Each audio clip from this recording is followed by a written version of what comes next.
পশ্চিমারা এখন খুব ভয় পাচ্ছে, কারণ রাসূল সাল্লাল্লাহু আলাইহি ওয়াসাল্লামের অনেক ভবিষ্যৎবাণী আছে কিয়ামত সম্পর্কে। ওরাও এখন খুব ভয় পাচ্ছে, ওভার কনসিয়াস যে এগুলো তো হতেই পারে। এটাকে ঠেকানোর যত পদ্ধতি তারা অবলম্বন করছে, কিন্তু লাভ হবে না।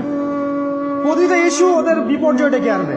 যে কোনো ইস্যু হোক, সেটা প্যালেস্টাইন বা কাশ্মীর, হোক সেটা আফগানিস্তান বা পাকিস্তান বা বাংলাদেশ বা বার্মা, কোনো ইস্যুই তাদের জন্য কল্যাণ বয়ে আনবে না।